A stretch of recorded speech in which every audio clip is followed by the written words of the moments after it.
All right, perfect. So, welcome everybody to our South Carolina Legislative Day panel. So, we're going to be having two different events that are going to be occurring this month and next month on April 29th. Today, we're going to be focusing on the topic of state scholarships and accessibility to funding. Next month, we're going to be focusing on a separate topic. So, definitely stay tuned, keep that in mind in the back of your mind and everything, and come and check us out at a later time.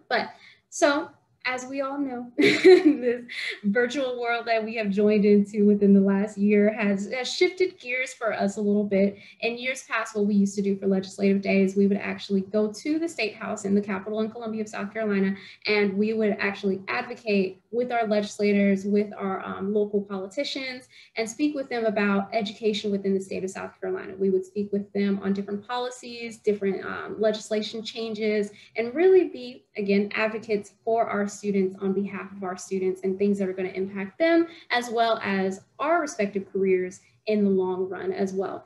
So because we're switching gears this year and because we can't physically be at the State House, we opted to change course a little bit and provide you all with information to be better advocates for the upcoming year to come. So that way you all have the knowledge and the input to be able to say, this is what is important for us. This is what stands out as far as legislation within the state of South Carolina for education on behalf of our students, and just have more information overall. So who I have here with you all today are some amazing panelists. I have David Hawkins, who is the Chief Education and Policy Officer for NACAC, which is the National Association for College Admissions Counseling. I also have Garrett Hampton, who is the Associate Director of Student Affairs for the South Carolina Commission on Higher Education, and Zachary Christian, who is the Deputy Director for the South Carolina Higher Education Tuition and Grants Commission.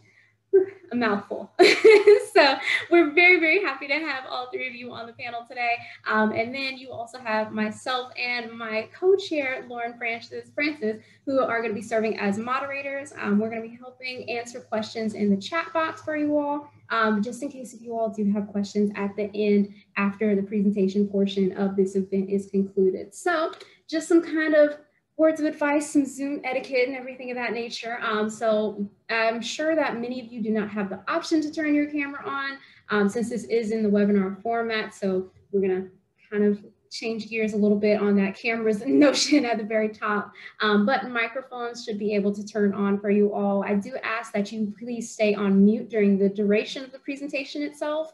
After the presentation, if you do have questions and you would like to mention them by microphone, you're more than welcome to do that. You also do have the chat box as well. Lauren is going to be moderating the chat box for your questions and concerns, so by all means, definitely utilize that feature. And then if you haven't already done so, please make sure that your name is your full name on your on the banner itself in the Zoom, so that way we can just identify you in that process also. But other than that, we can go ahead and get started. We have David Hawkins, who's going to be giving us a bit more information on the purpose of advocacy, NACAC policies, national statistics. But David, I'm going to go ahead and let you take it away. Okay, thank you, Kim, and thank you, Lauren, both for having me here, and thank you all who are watching for being willing to share your time to advocate. That is a really important thing in this world. There's not a lot of people who do that, and I know how much it takes to take time out of your what I always say is your day job to come and do this. So I very much appreciate it on behalf of myself and NACAC. Kim, if it's okay, I might share my screen because I did prepare some slides. So I may go ahead and just, whoops, I cannot do that. You have to ask you to share stop and then I'll do it. Yep. Yeah, I have to stop the share. Sorry, 1 second. Let's go. All right. Ahead. There you go. Okay. So let's see, I'm going to do this and then I'm going to, can you see that presentation, Kim? Is that a thumbs up? Okay. And it's in the slide share mode and not the actual PowerPoint, right? I mean, you're not seeing my PowerPoint program. Good. Okay, excellent. Well, I'm going to skip that one because you all know where you are and who I am by now. So we'll go straight to slide number 2. No, I just wanted to give you a few points about NACAC policy priorities in general, because we work with our state and regional affiliates to promote our policy priorities. And what we've tried to do is create a framework over the years that allows us all to sort of have some direction, to talk about the main policy thrusts that we want to talk about, and then also to fit specific bills and policies into this framework so that when a new policy comes up, we can determine, does this fit within our priorities? Is this something that seems to be in keeping with our principles and our priorities? So as you can see on this slide, we basically have four big pillars for our policy priorities. The first is that we want to make sure that students have equitable access to educational opportunity in K-12 education, particularly when it comes to college preparatory coursework. And I think you'll notice as we look at these four pillars that these very much reflect our experience, our collective experience as college admission counseling professionals. So we know that there's differential access to college preparatory curriculum and indeed education in general at the K-12 level. So that's pillar number one. We need to make sure we have equity in the access to education, in the access to college preparatory curriculum. Number two is kind of related to that, and that is that we know how important it is for school counselors and or college advisors to work with students one-on-one to help go to college. And there is a real lack of equity in that area too. We know that student to counselor ratios are high to begin with, that school counselors often have trouble managing even the students that they're asked to manage, much less give them one-on-one attention for college advising. And it gets worse when you look inside certain states and you look at different school districts, and you'll see that some school districts have very manageable ratios and others have very large ratios. So we want to make sure that we have equitable access to school counselors and college advisors to help students get on their way to college. Our third pillar, and this is what we're going to be talking about today, is really critical, because if you can prepare a student to no end, get them ready, but if they can't afford to go to college, then it's really all for naught. So what's really important to us is that we provide enough need-based financial aid for students to be able to make the transition successfully, and not just to make the transition, but to stay in college once they're there and persist and graduate. So I'll talk a little bit more about that in a second. And then our final pillar is related to protecting students from predatory recruitment and lending practices. So you can do all three of these other things correctly, but there are still actors out there who will take advantage of students. And given NACAC's reason for being, which is our organization around our commitment to ethical principles, we want to make sure that there are not predatory actors out there taking advantage of students.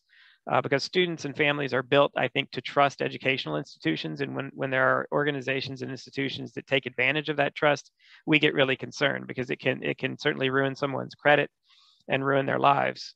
So we want to make sure that everyone's playing within ethical boundaries.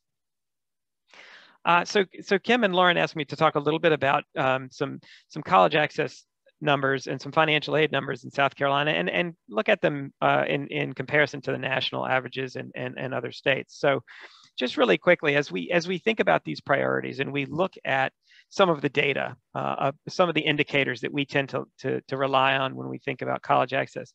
Number one, you can see there that college going rates for recent high school graduates in South Carolina is actually a little higher than average. So that just means that of the number of students who graduate from high school, roughly 69% are going on to college, and that is a little higher than the national average. On the other hand, in South Carolina, the high school graduation rate is just a tad lower than the national average. So lower than average public high school graduation rate, higher than average college going rate. Some of the data that I'm going to share is probably going to raise more questions than it answers, but it just shows you that I think there's a lot of variability out there. But also when you look at these two numbers, even to start with, you want those numbers to be higher, right? You want to have more students graduating from high school. You want to have more of those students moving on to some sort of post-secondary education. So right off the bat, we can see South Carolina is very consistent with that message. This last bullet point, of course, shows the percentage of 18 to 24-year-olds who are enrolled in some sort of college, any post-secondary education. And as you can see, it's a little below average nationally. So it ranks 32nd in the country at roughly 35%. That to me suggests that while the entry rates look pretty good compared to the national average, the fact that you don't have as many still enrolled in the 18 to 24 bracket suggests that there may be some persistence issues that we'd want to look at. But again, just panning back a little bit, these numbers, you'd love these numbers to be a little higher. It's very consistent with other states. And it just, I think it goes to show that our advocacy to help improve the numbers of students who are going on to college and who are persisting through college is really important. We're going to now shift a little bit to talk about costs in South Carolina. And this is where South Carolina does stand out a little more, at least in all of this data. I should add these little white underlined things here. These are hyperlinked. So when we're done, I'll send this PowerPoint presentation to Kim and Lauren, and they can circulate it to attendees so that you can see for yourselves how these numbers shape up. But this is where South Carolina does look like it might be a little behind the rest of the country, which is that, number one, it has some of the highest tuition rates for public colleges in the country. This second bullet here in particular is really important, that the average in-state tuition rate is $12,610, which is the 9th highest in the country. Go down to the next bullet point and you see that the per student spending for South Carolina public colleges ranks 43rd in the country. So when you look at those two numbers right there, you can kind of see a correlation, right? You spend less money as a state on funding public higher education, which ends up meaning that students have to pay more. And we see that across states, where if the state provides more money, the students pay less. But if the state provides less money, the students pay more. And that's a pretty direct trade-off that's been borne out over research for quite a number of years. And it's something that I think, while we're talking about financial aid today, we also want to talk about state funding for public institutions of higher education, which is going to be critical in holding costs down so that the financial aid can do more for the students. But as it is, you can see South Carolina ranks further towards the bottom in per student spending for public higher education, which it then has to make up for in tuition that it charges directly to the students. And what's kind of an interesting sort of lag indicator there is this very last statistic here that shows that the percent of family income needed to pay for four-year institutions, public four-year institutions in South Carolina, is about 4 or 5, well, almost 5 percentage points higher than the national average, which again shows that South Carolinians on average pay more than their peers in other states to go to a state college out of their income. And of course, there's a lot of variables in there. You could look at median family income, which in fact we will do in just a couple of slides. But it just shows that that with a heavier investment by the state in higher education, you would be bringing down the costs for more students, and thus, at least in our view, and I think in a lot of research, would be opening the doors wider to more students. So I mentioned that as part of our 4 policy pillars, we focus on need-based aid. So why do we focus on need-based aid as opposed to what we might call merit aid or non-need-based aid in more sort of neutral terms? You know, when we look at equity, we really want to be providing access for the folks who need it the most. And when you look at taxpayer funding, which is quite scarce, if you're going to achieve the objectives of moving more students into higher education, you really do have to focus on the lower income students. And to do that, you have to target what is really scarce taxpayer funding on those who need it the most. So that's why we emphasize need-based over merit-based in our priority system. As you can see too, research shows consistently that financial barriers constitute are among the highest barriers to both access and retention and completion. You know, the fact that students and families perceive that they can't afford college, or in fact can't afford college, is one of the biggest barriers to even getting in the first place, or to going in the first place. Once you're there, the struggle doesn't stop, because a lot of aid tends to be front-loaded. A lot of students eventually have to work to make up for the cost, and oftentimes will simply drop out. And so that's just, need-based aid is so critical to making sure students get in and stay in, that we want that investment to be quite robust. And as I mentioned a minute ago, if we are going to make progress towards our goals of improved access and success in post-secondary education, not to mention the fact that if we do improve those, we would be improving indicators down the line, like economic returns, social returns, decreased spending on social service programs. We need to invest that money now, and we need to invest it where people need it the most. So that's why NACAC focuses on need-based aid, and why we'll be talking a lot about need-based aid today. Just a quick sampling of some of the need-based programs that we typically advocate for between us and our affiliates. At the federal level, we have the Pell Grant and the Supplemental Educational Opportunity Grant, which is the primary need-based grant for students, for low-income students at the federal level. We also advocate for direct lending and for income-driven repayment.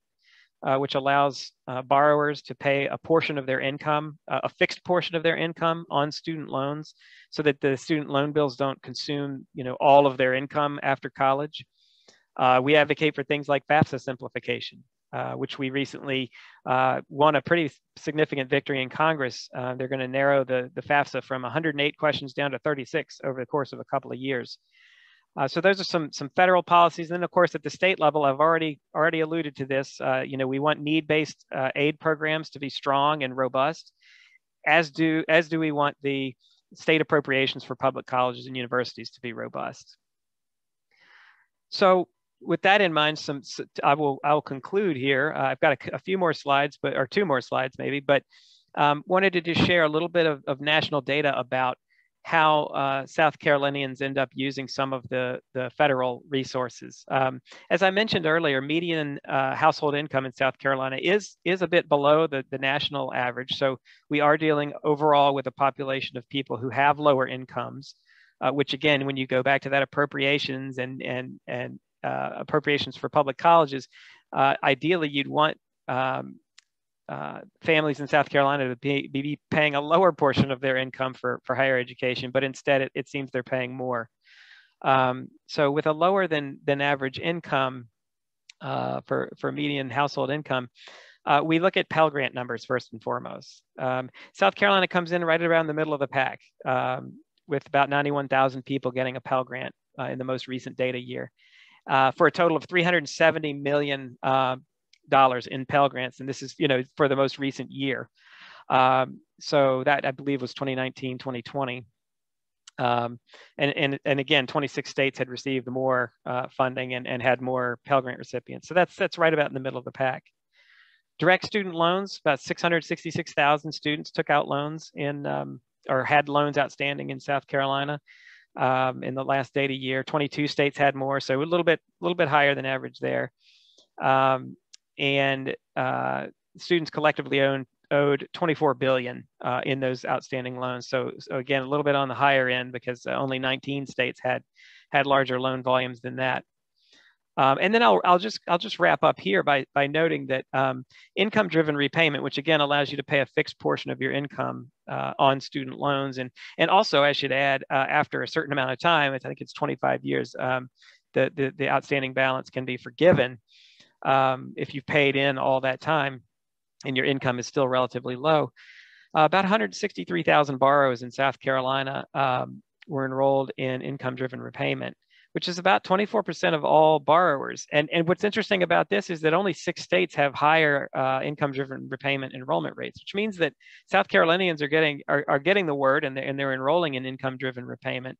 But again, if you go back to those early numbers about how much they're paying for college, public colleges particularly, and how much of their income is occupied by paying for college, the fact that many of them need help of this sort in repaying seems to make a certain sort of sense. So that'll, I'll stop there. And I know that's a lot of data to throw at you, and you certainly don't have to remember it all, but I just want you to kind of remember or just think to step back from it all and know that South Carolina has its strong points, it has some of its weaker points. But the idea is that if we make that robust investment in need-based financial aid and in appropriations for public higher education, it will ultimately help all students and families, and ideally will help the state's economy and produce more revenue and produce more jobs that we can, that it will more than pay for itself in the end. So I will stop there. I will stop sharing my screen here if I can figure out how to do that. Please pardon me for 1 second. There we go. There we go. Okay. Yeah, so I'll wrap up there. Thank you again for having me. Absolutely. Thank you so much, David. Alrighty then. Well, I'm going to jump back to sharing my screen actually, because up next we have Garrett Hampton here, who is going to be presenting on the history of funding and some current legislation that is at play at this current time. Garrett? Cool. All right. You're good to go. I believe I can hear you. All right. Good. Awesome. All right. So I'm going to try to share my screen because I did actually prepare something.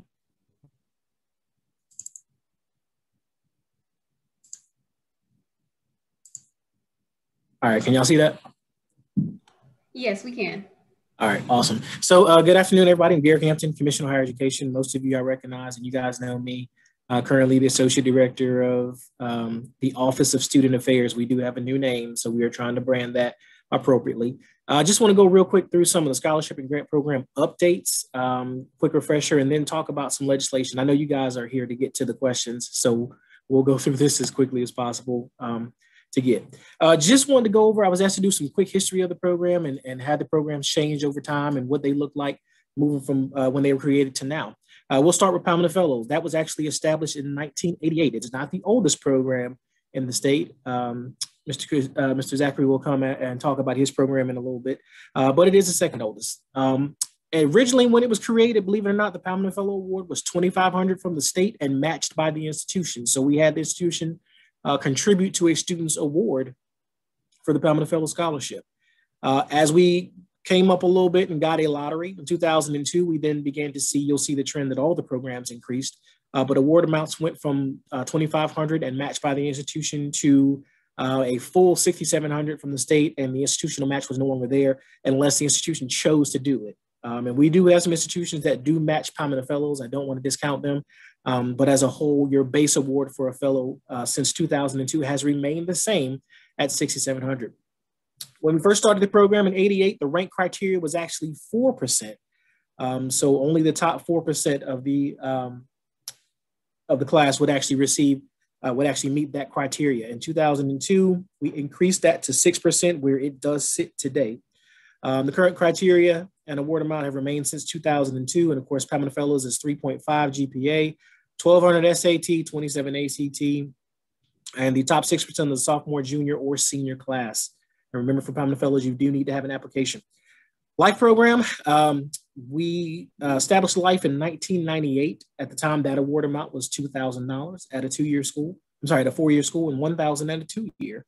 The award amount increased a little bit more to $3,000 in 2000. And then once we landed on the lottery again, you got to the $5,000 you currently see now. Now, since the move to $5,000 in 2002, Life has not seen an increase in the in the maximum amount, award amount, which we do know is a very big issue and concern, as tuition has not remained the same as it was in 2002.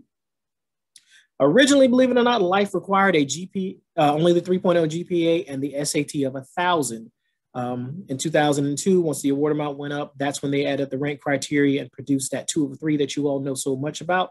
And so now we sit at a 3.0 and then either 1,100 SAT, 24 ACT, or rank in the top 30% of that senior year, any 2 out of those 3. The Hope program, established in 2002, again with the lottery, and at a point in time, it was $2,650. In 2007, as a part of the enhancement bill, actually, the award amount went to $2,800. The criteria and the award amount have remained the same since 2007, which is just a 3.0 by the end of the senior year. And of course, for a Hope Scholarship, you do need to be at a 4-year institution. And then lottery tuition assistance was created for students who did not meet the rank and test score criteria for Life or Pamela Fellows, but still wanted to attend a 2-year institution. Also, they would not have met the GPA either at a 2-year school either. Established in 2002, at that time, the award amount for those of you from 2-year institutions was $792.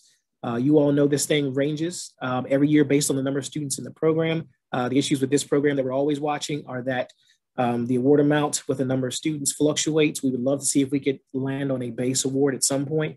And one of the biggest concerns we have is that this is the program that also funds dual enrollment.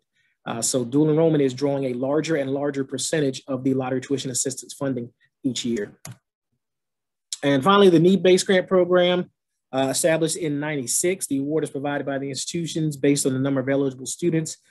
We set the max at $2,500 for a full-time student. We do know that that is not necessarily what a student receives.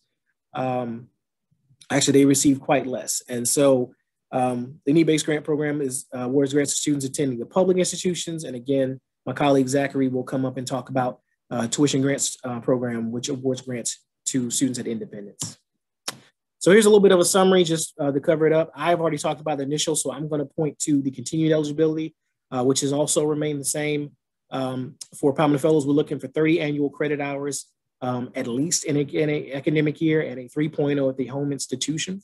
Average of 30 credit hours and 3.0 for life. So there is a difference between keeping a life and keeping a Palmetto Fellows. A life student obviously can bring in AP, IB, dual enrollment, CLEP, all that wonderful stuff they earned in high school, where a fellow needs to earn exactly, or at least 30 credit hours every single academic year, fall, spring, and summer. And then a HOPE student just needs to meet the life criteria, and they will move into the life program for year 2, 3, and possibly 4. As far as recipients and funding just from last year, so we wanted to talk a little bit about who got a scholarship last year and what was the total amount. So you can see the programs continue to grow, and there's a ton of money put into merit aid, and we truly share the belief that merit programs are doing fine. We need to focus more and more on this need base. I won't read them all, but you can see the fellows. We had 9,359 fellows last year with 75 million. Life 44,238 for 221 million. So that is by far our largest program in terms of funding. The Lottery Tuition Assistance Program is at 40, and then the HOPE program has 3,900 students for 9.7. We do point out the need-based because, again, you can see the need-based award amount is probably the third most awarded that we have. However, the funding sits at 31, where the merit programs, again, are dwarfing it to almost 2 and 3 and even 7 times almost what we receive for the need-based program. One thing that we are definitely watching, and there are some initiatives going on that I'll talk about in a second that focus on retention. One of the major concerns of the Life Scholarship Program and HOPE program are that the students are not retaining the award at the clip that we would like. And so what we've done is broken down retention for life for year 1, 2, and 3 by sector and by scholarship. So if you look at Palmetto Fellows, you can only receive that at a 4-year institution. Our fellows are doing very well. The first-year Palmetto Fellows retain the award at 89%, and it only goes up for year 2 and year 3. Here's where we get to a little bit of a concern. The life programs at 2-year USC regionals, the year 1 to year 2 retention is about 40.5%. And again, this was 18 to 19. Anybody who wants to look at it, we have it broken down by institution in our statistical abstract on the CHU website if you're interested. You can see at the technical colleges, it's 33.2%. And again, we don't track retention after those 2 years, after the first year at 2-year schools. If you look at the life at the research, 68.8% retain the award after the first year, and then it goes up, as with all these programs, but you notice it goes up for year 2 to 3 and 3 to 4. At the comps, it's 60, and then it goes up to 78 and 82. And then the independents, of course, 59 to 83 and 87. And then the HOPE to life. So remember, these are the students that they meet the GPA at a high school. They don't quite meet the other things to get to life. They still want to go to a 4-year. The HOPE to life transition rate, 18-19, was 25.3%. So yes, that does mean roughly 74.7% of the students who receive the HOPE scholarship do not successfully transition over to the life program. And y'all, that's something that we're very concerned about and something we are watching. Speaking of that, we have started the CHE Public Agenda for Higher Education. So this is a group designed by our commission and our president and executive director, Dr. Rusty Mulholland, which has taken on the goal for South Carolina to increase the percentage of residents with a post-secondary credential to 60% by 2030. So that is our statewide goal for folks with a post-secondary credential. And we look at doing it a number of ways. We're going to look at access and affordability. We're looking at the need-based grant program, FAFSA completion portal, which is something that I'm working on personally. We're looking at the merit scholarships and the criteria, and not only to get it from the beginning, but also to keep it. And then we just talked about state scholarship retention. So these, and there are other committees as well. Dual enrollment is on there. There's a government affairs part. So we have taken this journey on. We've taken this task on. We're getting support and membership from institutions all across the state. So you're in a higher ed institution, you probably have somebody on one of these committees helping us to get to this goal. It's one of the best things we've ever taken on in my 14 years with the commission. We're very excited, very proud of it, and looking forward for all the things that it can accomplish. Real quick, I'm not going to do all of these. We are going through proposed regulatory changes. So these are changes that are going to affect the scholarship programs once the regulations are approved. As of right now, unless something happens, the regulations will time out on May 12th and May 13th, which is the last day of the session. If that successfully happens, these changes will be in place. I won't go over all of them, just the high points. We are putting in a requirement that institutions would notify Hope and Life recipients at the end of the spring that they need to go to summer school or that they're not on track to retain the scholarship. One of the biggest things we see out in the field when students don't keep the award is they didn't know. And so we would love to make that happen. In the life regulation, there's actually proration. So right now, a life student has to take 12 credit hours in order to receive the award, no matter how many credit hours they have left, no matter how many semesters they've been in school. If you're not in 12 credit hours, you're not going to receive the scholarship. And what we know is that a lot of our students are coming in with hours from high school, and they get to the point where in that last semester, they may only need 6. So they end up loading on 6 additional hours just to be awarded. This change would allow the student to take fewer than 12 credit hours, still receive the scholarship at a reduced rate based on 12 hours. And they could always maintain and they would receive that amount of money, and then they could move on and graduate without having to take a bunch of fake classes. The other biggest change that we want to point out is that if it's approved, the regulation will now allow for the submission of ACT super scoring on the composite test. So right now, when students apply for Life or Pamela Fellows, they are able to super score the SAT, which just means take your best evidence-based reading, best evidence-based math, put it together. If that's an 1100 or a 1200, you've met the criteria. Right now, the ACT is not. It is a one test sitting criterion in the regs. And so what we are doing is ACT has worked with us. They can put the composite scores on the transcript or on the score report. So we would allow now for the submission of ACT super score composite tests. If this thing is approved, we would do it. I'm pretty sure, y'all email me if you got a question about this, but I'm pretty sure it would start with your incoming freshman class. But let me talk with Dr. Woodfalk just to get clarification on that before y'all start cussing me out with emails. Last thing I want to talk about is just a few bills that we are watching because they will definitely impact higher ed and scholarships in South Carolina. First is 3614. This one is a bill to basically require high school seniors to complete and submit a FAFSA in order to meet the requirements for high school graduation.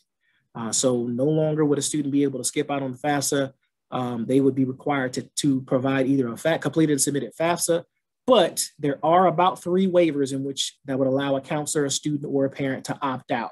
So this is kind of following a trend that's going on in some states like Louisiana, Illinois, Texas is doing it.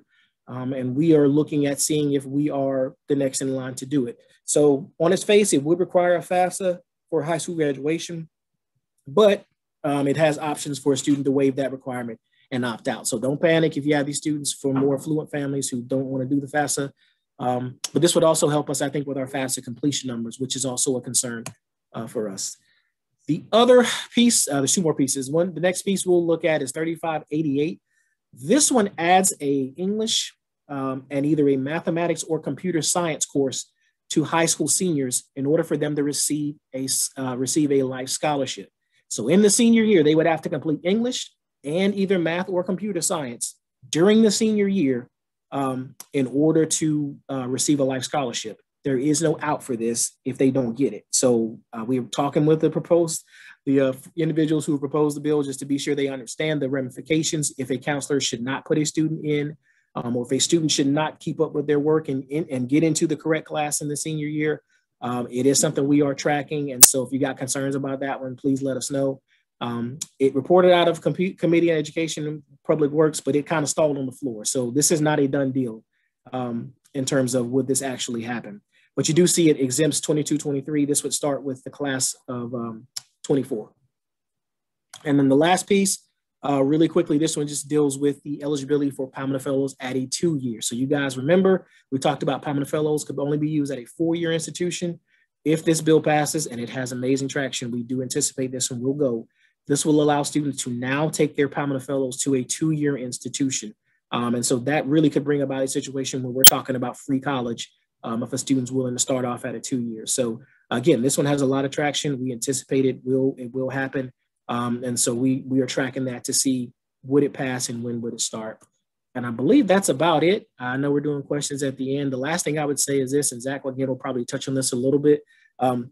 We are tracking need-based grant, and I'm glad we heard a lot about that in the first presentation.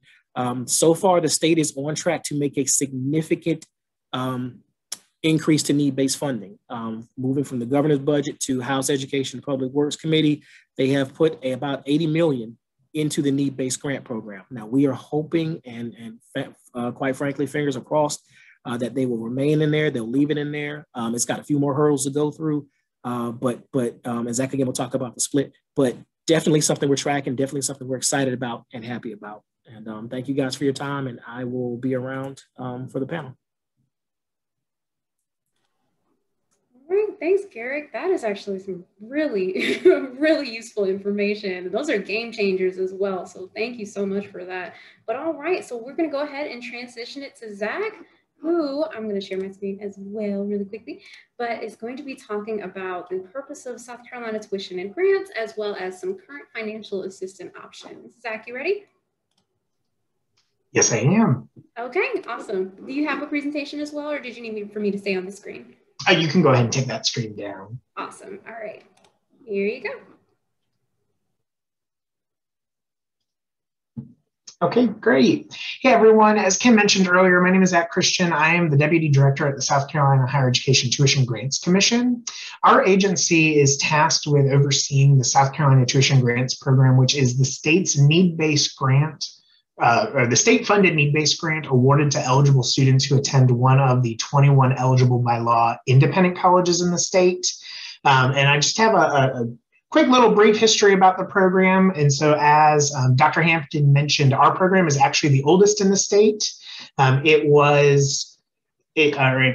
began in 1970. On May 1st, 1970, the then governor signed into law Act 1191, which created our agency and created the overall tuition grants program to fund students who chose to attend an independent college in the state. The purpose of the program was to keep South Carolina's best and brightest who were interested in attending a secondary or post-secondary higher education institution that was in the state that wasn't necessarily a state-funded institution. So the idea was to keep the best and brightest if they chose not to attend a state-funded public institution by giving them another option. And of course, you can see up on our logo, our tagline is providing opportunity and promoting choice. And we have held to that to this day. And I do see that there's a typo. In 1970 and 71, the total appropriation was actually $5,000, and there were no grants funded to students in that first year. However, in that second year, in the 71-72 school year, 43 students were awarded a South Carolina tuition grant of some kind. Since inception, we have awarded over 463,000 students, and we have made tuition grants disbursements of over $1.07 billion. And again, it's providing those students with that opportunity to stay in the state, to attend the higher institution of their choice, and allowing them to fulfill their educational dreams. In the most recent academic award year, the maximum tuition grant was up to $3,500 per eligible student, with a one-time supplement of up to $300, which was dispersed during the spring term. We awarded over 12,800 students last academic year, with our average grant being $3,443. For this current academic year, the maximum tuition grant is $3,600. And as Dr. Hampton briefly mentioned, the governor's current push to significantly increase need-based grant funding for students has enabled the proposal to give the Tuition Grants Commission an additional $10 million in lottery funding. So far, the House Ways and Means Higher Education Subcommittee has approved that $10 million increase in our lottery expenditures. And we're hopeful and expecting the Senate, when they convene, to do the same. And with that $10 million increase, that would allow the South Carolina tuition grant to reach closer to parity with the state subsidy for students attending in-state colleges. By state statute, the tuition grant cannot exceed the total subsidy that a South Carolina resident receives if they attend an in-state institution. And in the 2019-2020 academic year, that state subsidy was $4,392. Because of the anticipated $10 million increase, our commission earlier this week actually voted to set our initial maximum grants for the upcoming 21-22 school year at $4,390 per eligible student as our maximum grant. That is a significant increase in grants over our current $3,600 amount, which will be extremely beneficial to our students and again help allow students to make that choice of what institution they want to attend.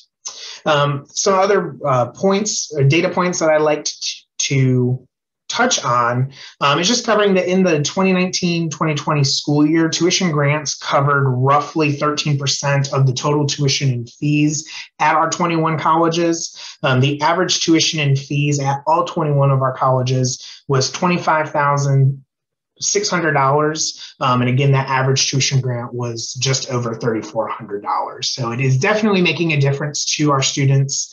And we enjoy being able to do what we do. We do work very closely with CHE, and as Dr. Hampton mentioned, the push to do FAFSA completion is something that our agency also values very much, and we are interested in partnering with them as we are the state agency that receives that actual FAFSA data. So we will continue doing what we can to assist high school seniors to complete the FAFSA and help make college affordable for all. And that's all I have for right now. Okay, good deal. Thanks so much, Zach. I appreciate you. Alrighty, so what I'm gonna go ahead and do now is just jump back to sharing my screen. So that way you can all see this as well, because we're gonna take a few minutes. I wanna be definitely cognizant of everyone's time as well, but we are gonna take a few minutes to answer any questions that some of you in the audience may have for our panelists. If there's anything that kind of stands out into your mind, you're more than welcome to ask them in the chat box. We'll be able to answer them out loud for you all, just in case anything comes up. But while you all are thinking on that, I really want to touch on the biggest question that might be on everyone's mind of, well, what do we do? How do we advocate for our students, or what are some ways, panelists, that the individuals in attendance today are going to be able to advocate for their students to make college affordable within South Carolina? Kim, I might offer up an initial answer to that, and that is that, you know, we do this all the time, and often, and we see a lot of people come through and who don't normally advocate, who are very intimidated by it. But let me be the first to tell you that you are the experts. You understand better than anybody else what students go through when they're trying to get to college. So what is most important, I think, is not that you memorize all sorts of data, that you somehow be the most informed person on the planet when it comes to making a pitch. What's more important is that you can relay your story to legislators. You can say to them the kinds of things that you've seen. You can talk about the students whose dreams have been thwarted by not having enough money, or depending on what the issue is, you know, you can address that. Senator Richard Durbin from Illinois was on a conference call that I attended a few weeks ago, and he said the most important words in any advocacy pitch are, "Let me tell you a story." And while data is very important, it is oftentimes just goes over people's heads if you can't anchor it to a story. So do what you do best and advocate for your students. And Kim, we do have a question in the chat. The question is, how will the Palmetto Fellows work for students to attend two-year college first? Okay, I figured that would pique some interest. So the way it would work is Palmetto Fellows, of course, goes towards cost of attendance, and it's the last dollar. So we would still expect the institution to award any federal funding that they would need to do first, just like they would with the regular scholarship. But what would happen is that student would be able to use Palmetto Fellows even towards a two-year program at that two-year institution. So once we get once the bill passes, then we will need to update the regulation, but that won't stop the ability for the student to use it. And so the language we are thinking about now, and don't hold me to this, is would be up to the cost of tuition, pretty much like life, not to exceed $6,700. And so we would make it available for the $6,700. My understanding right now is that most of the tech schools don't get that high. But I guess when you start talking cost of attendance, that is a possibility. So the language would be very similar to life at a 2-year. It would just be a lot more money. And so we would honestly make it work like that. Awesome. And we have a couple more questions. The first one is, why is the FAFSA data so vital?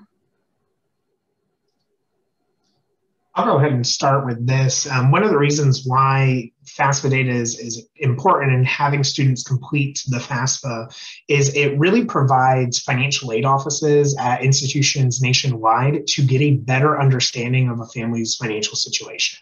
And so the FAFSA is essentially that standardized application. And of course, it utilizes the federal methodology to determine what a family's expected family contribution would be. And for those that are aware, and for those that aren't, within the next couple award years, there are going to be significant changes to the actual FAFSA and how the federal methodology is processed. And we're moving away from the expected family contribution more to a student aid index. But by having one standardized form that collects that general financial information and gets a better picture of a student's financial situation, financial aid offices can then use that to award need-based aid. The very definition of need-based is taking an institution's total cost of attendance and subtracting out what that family's ability to pay would be. And that currently comes from that expected family contribution, thus giving us financial need.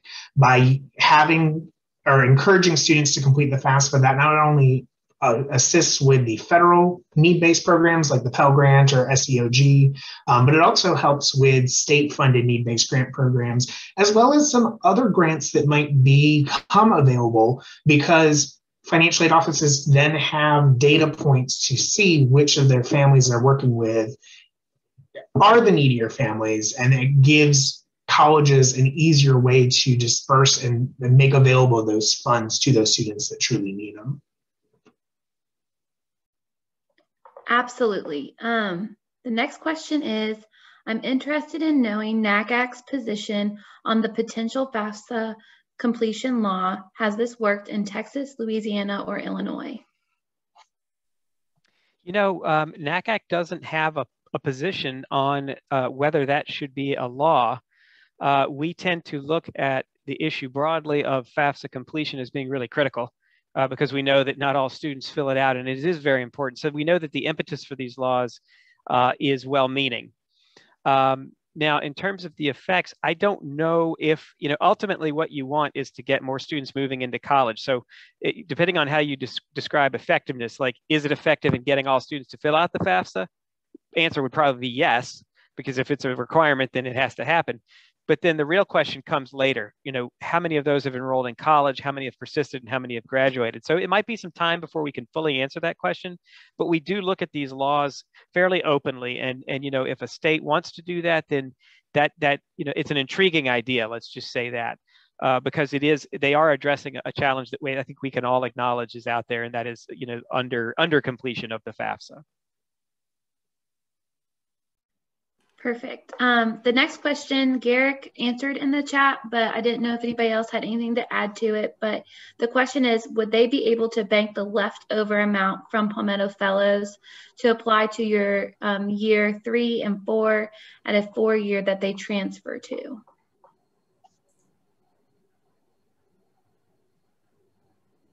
And Garrick said that no, it would still be the maximum award amount each year, so no banking it. One more question came through. And we'll take this one last question from Helen. Go ahead, Lauren. Yeah. Helen asked, is there any legislation to reduce the cost of tuition at state institutions since we have one of the highest rates in the country?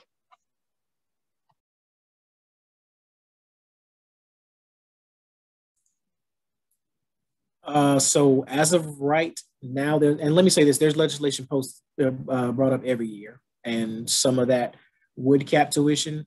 If you're asking me if there's traction with it, no. And in our role with the commission, we do want to advocate for institutions. And so any decline in tuition would also need to be met with an increase in state appropriation. We take so much from the institutions, and when you take it away from them, they have no choice but to make up the difference in tuition. And so we won't get into a debate of tuition being too high compared to everybody else.